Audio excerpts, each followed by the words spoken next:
दक्ष जब प्रजापति बने तो सारा देव मंडल उनके स्वागत में आ गया। महाराज हम आपका स्वागत समारोह मनाना चाहते हैं। दक्ष ने कहा कोई बात नहीं, मना लो। तो बहुत बड़ी सभा लगी जिसमें देवता महात्मा सब इकट्ठे हुए।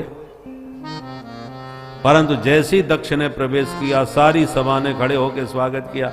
आइए आइए महाराज, स्वागत है आपका, बधाई हो बधाई हो। सभी तो खड़े हो गए पर 3 लोग बैठे रहे। तो दक्ष का ध्यान गया ये 3 कौन बैठे हैं। ब्रह्मा जी पर ध्यान गया, अरे ये तो पूज्य पिताजी हैं हमारे, चलो बैठे रहने दो। फिर भगवान नारायण पर ध्यान गया, अरे ये भी हमारे दादाजी हैं, कोई बात नहीं बैठे रहने। पर जैसे ही तीसरे सदस्य भगवान शंकर को देखा सोई मूड खराब हो गया। ये तो मेरा दामाद है, अपनी बेटी मैंने इसको ब्याही है, इसने खड़े होकर स्वागत क्यों नहीं किया मेरा।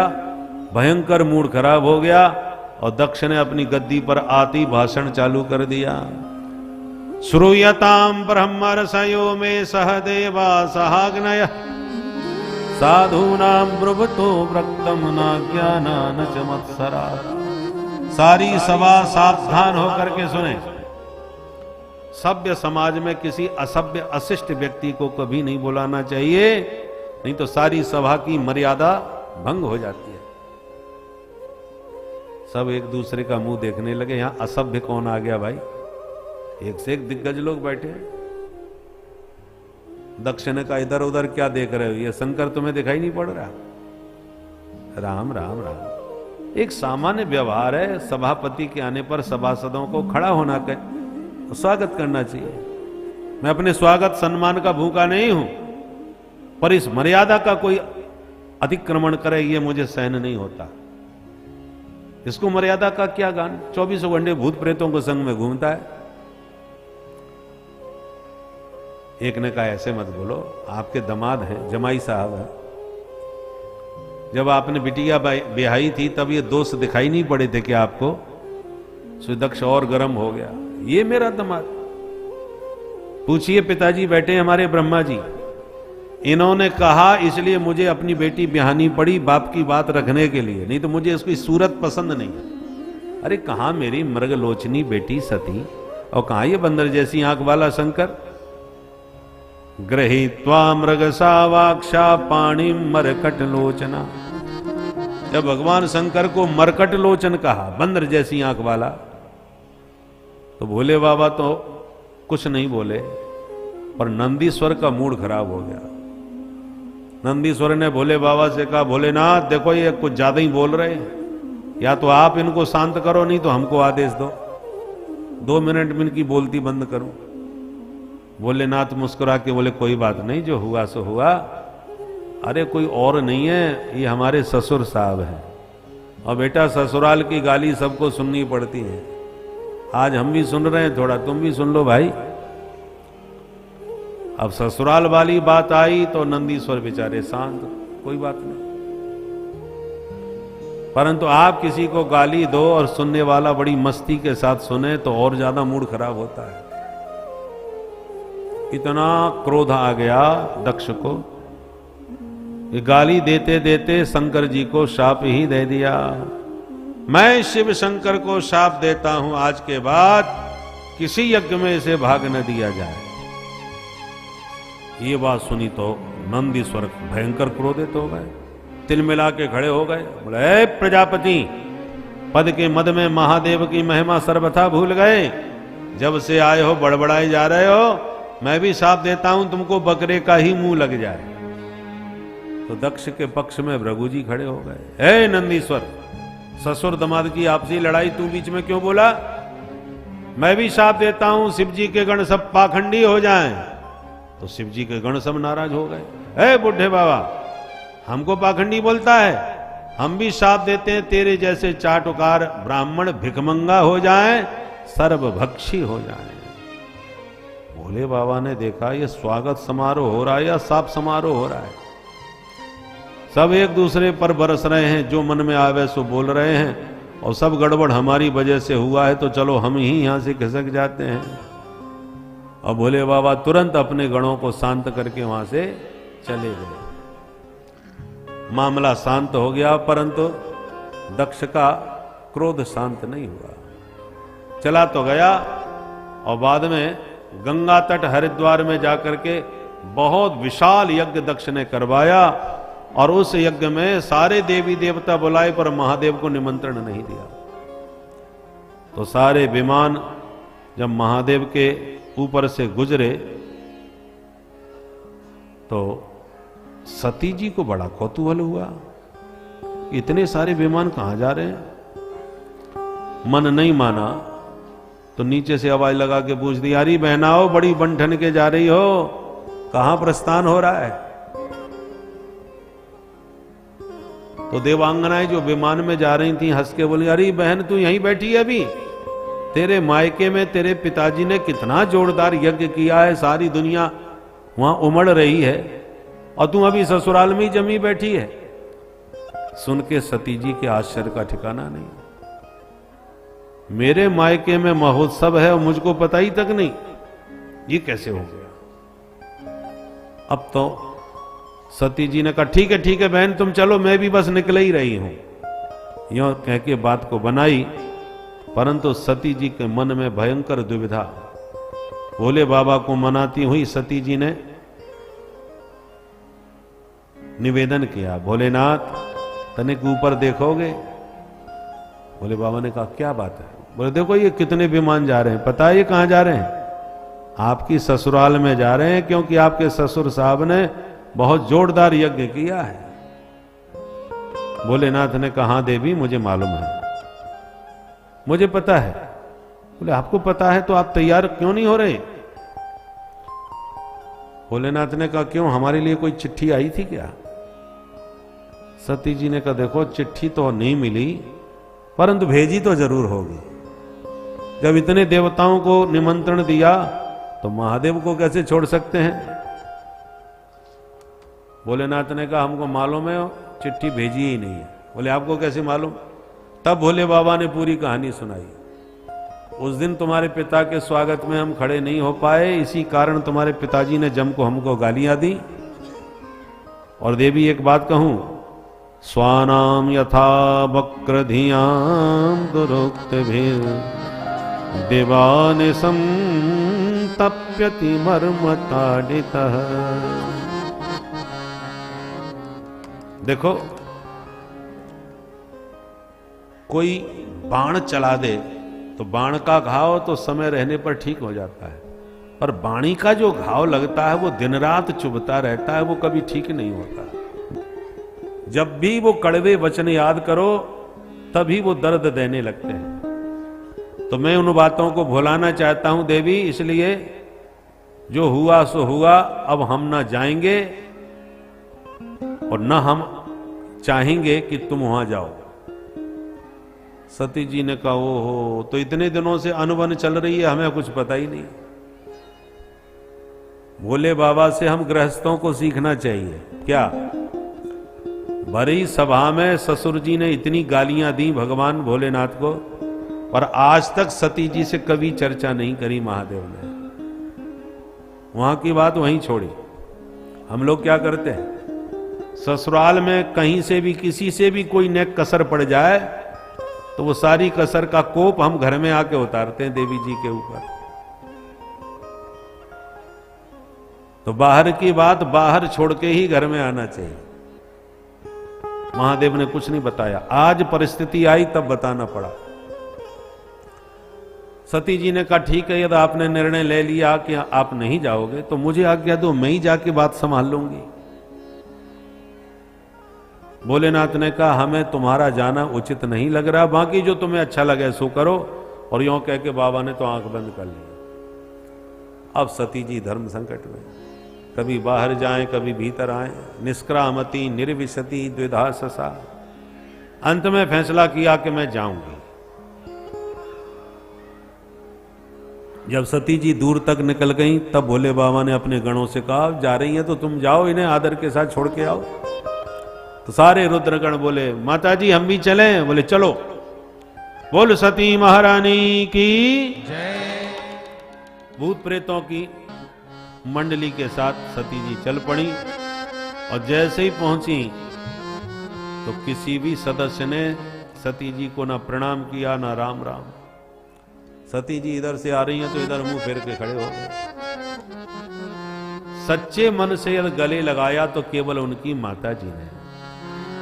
सादर भला ये मेरी एक माता, सादर भला ये मेरी एक माता, भगनी मेरी बहुत मुस्काता, भगनी मेरी बहुत मुस्काता, सादर भला ये मेरी एक माता, सादर भला ये मेरी एक माता, सादर भला ये मेरी, भला ये मेरी, भला ये मेरी।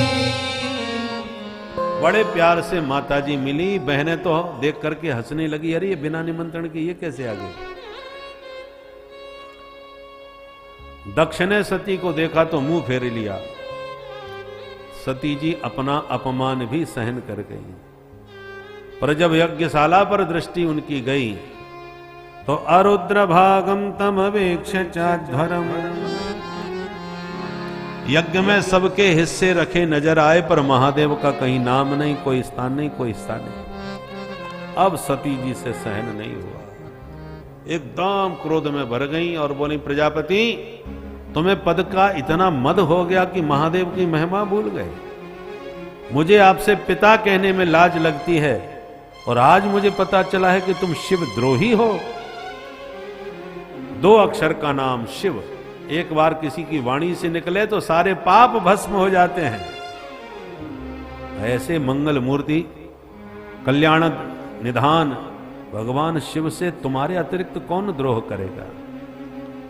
शिव द्रोही से मैं नाता नहीं रख सकती, और जब तक मेरा शरीर रहेगा लोग दक्ष कुमारी कह के ही बुलाएंगे। तुमसे नाता तभी टूटेगा जब ये मेरा शरीर छूटेगा। और यों कह के माता सती ने योगाग्नि में अपना शरीर तुरंत त्याग दिया। बोल सती महारानी की जय।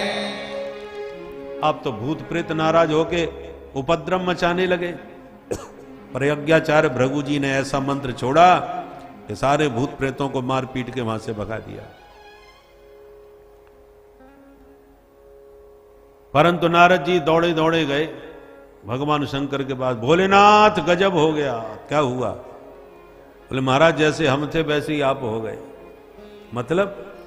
बोले मतलब ये है कि माता सती गई थी ना अपने पिताजी से मिलने के लिए, वो दुष्ट दक्ष ने अपनी बेटी को गले तो लगाया नहीं, उसको देखते ही नाराज होकर के इतना जोड़ का धक्का मारा कि बेचारी हवन कुंड में गिर गई।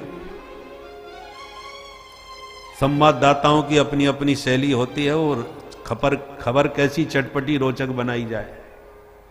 नारद जी ने ऐसी चटपटी खबर बना के सुनाई कि महादेव का भयंकर मूड खराब हो गया। सती ने शरीर त्याग दिया, ये सुन करके महादेव ने अपनी जटा उखाड़ के पटक दी। जटा में से वीरभद्र प्रकट हो गए। महादेव ने कहा, वीरभद्र दक्षम सयज्ञम जहि, दक्ष को यज्ञ सहित समाप्त कर दो।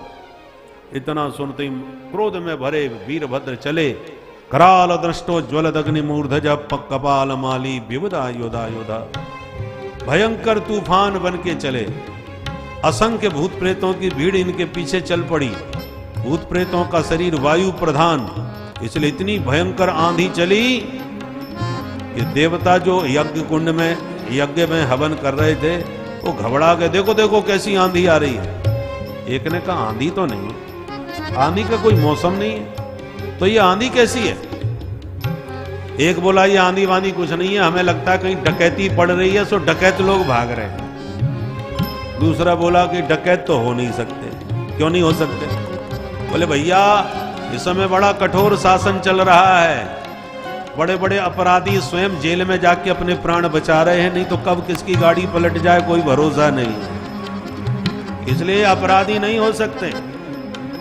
क्योंकि जब राजा का दंड कठोर होता है तो उद्दंड अपने आप धरती में घुस जाते हैं। सूर्य का ताप तेज होता है तो सांप बिच्छू सब धरती में समा जाते हैं। और जब उनको अनुकूल वातावरण मिलता है तब निकल के बाहर आते हैं। इसलिए इस समय अपराधी नहीं हो सकते। तो ये मामला तूफान काय का है, और जब तक वो समझ पाते तब तक तूफान ने घेर लिया यज्ञशाला को। जो भूत प्रेत नजर आए, देवता जोर से चिल्लाए, भागो। वीरभद्र ने कहा, पकड़ो, एक न जाने पावे। जिसने यज्ञ में भाग लिया है वो भाग लेके ही भागेगा यहां से। और जो भूत प्रेतों ने हमला किया, सारे देवताओं को बंदी बना लिया, यज्ञ की बल्लियां उखाड़ डाली। कोई भंडार गृह में घुस गया, कोई खीर की कढ़ाई में कूद कूद के हर हर महादेव, सारा भंडारा चौपट कर दिया। बल्लियां यज्ञशाला की उखाड़ फेंकी, सारे देवताओं को बांध लिया, बंदी बना लिया। भृगु जी की दाढ़ी पकड़ के एक झटके में उखाड़ दिया, हवन में स्वाहा। पूषा देवता के मुंह में मुक्का मारा, उसकी बत्ती सी बाहर आ गई। भग देवता की दोनों आंखें नोच डाली, और अंत में दक्ष को पटक कर, मुंडी मरोड़ कर, सिर उखाड़ करके दक्ष का हवन कुंड में स्वाहा। बोल शंकर भगवान की। सारा यज्ञ विध्वंस करके भाग गए। अब देवता बेचारे रोते रोते ब्रह्मा जी के पास गए, हे विधाता, बड़े बड़े यज्ञ देखे पर जिंदगी में ऐसा यज्ञ कभी नहीं देखा। ब्रह्मा जी ने कहा, बिना विचारे जो करे सो पाछे पछताए। यज्ञ में भाग मुझे भी मिला था पर मैंने नहीं लिया, मैं नहीं गया, क्योंकि नारायण भी नहीं गए। कारण केवल एक ही था कि महादेव को नहीं बुलाया। तो जब हम ब्रह्मा विष्णु महेश तीनों ही उस यज्ञ में नहीं गए तो तुम लोग क्यों गए? सारे देवता कान पकड़ के बोले, महाराज अब खाई सो खाई, आगे खाए तो राम दुहाई। सौगंध खाते हैं, दोबारा आपके बिना हम कहीं नहीं जाएंगे। तब ब्रह्मा जी ने कहा, जाओ पहले महादेव से माफी मांगो, तुमने अपराध किया है। देवता बोले, वहां बिल्कुल नहीं जाएंगे। क्यों? बोले, उन्हीं के गणों ने हमारी दुर्दशा कर दी, आप उन्हीं के पास वापस भेज रहे हो, अब की बार वो हमें जिंदा नहीं छोड़ेंगे।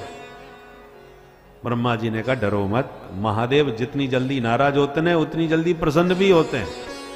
अच्छा चलो मैं चलता हूं तुम्हारे साथ। तब हिम्मत करके देवता ब्रह्मा जी के पीछे पीछे चल पड़े। किंतु जैसे ही महादेव ने ब्रह्मा जी को देखा, खड़े होकर प्रणाम करके उन्हें आसन दिया। देवताओं ने तुरंत चरण पकड़ लिए और सारे देवता मिलकर स्तुति करने लगे। कर्पूर गौरम करुणावतारम, कर्पूर गौरम करुणावतारम, संसार सारम भुजगेन्द्रहारम, संसार सारम भुजगेन्द्रहारम, सदा वसन्तं हृदयारविन्दे, सदा वसन्तं हृदयारविन्दे, भवं भवानी सहितं नमामि, भवं भवानी सहितं नमामि, कर्पूर गौरम कर्पूर गौरम कर्पूर गौरम। महादेव प्रसन्न हो गए। कहो भाई कैसे आना हुआ?